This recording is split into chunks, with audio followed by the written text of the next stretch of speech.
ایک بہت بڑا نام ہے امام ابو مالک کا. یہ اتنے بڑے شخص ہیں کہ ہارون رشید نے انہیں قاضی القضاء بنایا تھا, چیف جسٹس بنایا تھا. حضرت امام مالک کہتے ہیں میں غریب کا بیٹا تھا. اکثر دین پڑھنے والے غریبوں کے بیٹے ہوتے ہیں. امیروں کے بچے ایف ایس سی پڑھتے ہیں, بی ایس سی پڑھتے ہیں, ٹیکنالوجی پڑھتے ہیں. غریبوں کے بچے دین پڑھتے ہیں, اور پھر امیروں کو ممبریاں ملتی ہیں, غریبوں کے بچوں کو اللہ ممبر عطا فرماتا ہے, مصلی رسول اللہ دیتا ہے. حضرت سیدنا امام ابو مالک فرماتے ہیں میں غریب کا بیٹا تھا اور میری 6-7 بہنیں, میں اکیلا بھائی تھا. آپ فرماتے ہیں میرے ابا جی فوت ہو گئے. میری امی پکڑ کے مجھے ایک دھوبی کی دکان پہ لے گئی, کہنے لگی اسے کپڑے دھونے کا طریقہ بتا دے, سلیقہ سمجھا دے, یہ بھی ایک چھوٹی سی لانڈری کی دکان کھول لے گا, میری بیٹیوں کا پیٹ پالے گا. دھوبی کہنے لگا ٹھیک ہے, میں 2-3 درہم بھی دوں گا مہینے کے, اور جب کام سیکھ جائے گا تو تنخواہ بڑھ جائے گی. امام ابو مالک رحمت اللہ علیہ فرماتے ہیں میں بہنوں کے لیے روزی کمانے نکلا, میں بیوہ ماں کے سر پہ بوجھ اتارنے کے لیے نکلا, میں غربت کے عالم میں نکلا. رستے میں امام اعظم کا مدرسہ تھا. فرماتے میں وہاں چمکتے چہرے دیکھتا, لیکن اپنی غربت کو دیکھ کے میں آگے بڑھ جاتا, پریشان ہوتا کہ میں کیسے علم حاصل کروں گا. آپ فرماتے امام صاحب مجھے اکثر دیکھتے. ایک دن امام اعظم باہر نکلے, مجھے کھڑے ہوئے دیکھا تو قریب بلایا, سینے سے لگایا, ماتھا چوما. کیا نام ہے؟ میں نے کہا ابو مالک میرا نام ہے. کہا تمہیں پڑھنے کا شوق ہے؟ کہا بڑا شوق ہے. کہنے لگے چل آ جا پڑھا کر, آ جا مدرسے میں پڑھا کر. کہتے میں سارا دن وہاں پڑھتا, گھر سے کام کرنے آتا, سارا دن امام اعظم کے پاس پڑھتا رہتا. مہینہ آیا تو میری اماں کہنے لگی تنخواہ لاؤ. میں نے کہا امی جی تنخواہ تو وہ دے گا جو ڈیوٹی پہ جاتا ہو, میں تو پڑھنے جاتا ہوں. کہتے اماں گھر سے نکلی اور بڑے غصے کے ساتھ نکلی, کہنے لگی مولوی نے میرا بچہ خراب کر دیا, میرا بچہ خراب کر دیا.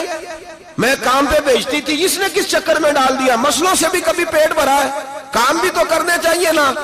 کہتے امام اعظم کے سامنے کھڑی ہوئی. امام صاحب بڑے امیر کبیر آدمی, اربوں خربوں پتی تھی, اور پھر اتنے بڑے عالم فقیر, سارا بغداد, سارا کوفہ, سارا مصر سلوٹ کرتا ہے. بی بی آئی اور تیز جملے, عورتوں کا طریقہ ہوتا ہے. کہنے لگی مولوی تیری سفید داڑھی, تیرا اتنا نام, تجھے خیال ہی نہیں آیا میں بیوہ عورت ہوں, تو نے میرا بچہ خراب کر ڈالا, میری یتیم بچیاں روٹی کہاں سے کھائیں گی, مسلوں سے بھی کبھی پیٹ بھرا ہے. کہتی اتنے سخت جملے کہے, پر قربان جاؤ امام اعظم سنتے رہے اور مسکراتے رہے. کہنے لگے میری غلطی ہے, میری غلطی ہے, میری غلطی ہے. بی بی بھول گیا تھا, غلطی ہو گئی. بی بی کہتے رہی, امام صاحب سنتے رہے. جب غصہ اتر گیا تو کہنے لگے اماں تیرا غصہ اتر گیا ہے؟ اتر گیا ہے. کہنے لگے تیرا بیٹا بڑا نیک ہے, تیرا بیٹا بڑا لائق ہے, تو اسے پڑھنے دے. کہنے لگے چپ کر بے مولوی, یہ پڑھے گا تو میں روٹی کہاں سے کھاؤں گی. امام صاحب کہنے لگے مجھے بتائے گی تیرے گھر کا خرچہ کتنا ہے. اس نے ایک لفظ تو ہے 3 دینار کا, ایک روایت ایسی بھی لکھی ہے بزرگوں نے, کہنے لگی 40 درہم ہے.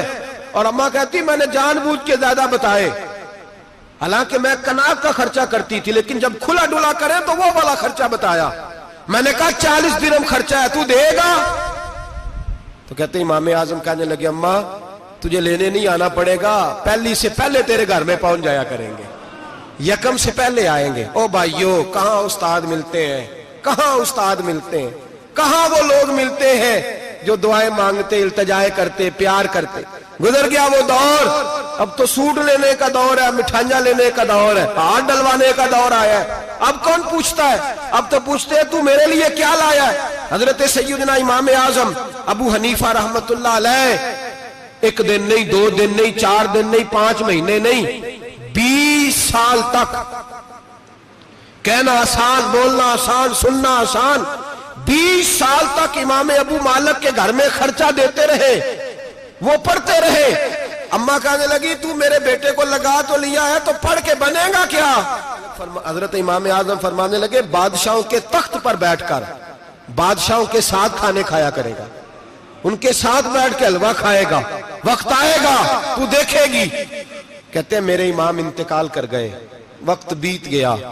ہارون رشید نے مجھے بلایا بغداد میں اور کہا میں آپ کو چیف جسٹس بنانے لگا ہوں. کہتے ہیں میں خوشی سے سجدے کرنے لگا, میں چیف جسٹس بنا. میں نے اپنی اماں کو خط لکھا کہ اماں بغداد آ جا, تیرے بیٹے کو اللہ نے بڑی شان عطا کر دی ہے. فرماتے ہیں ہارون رشید کی بیوی بڑی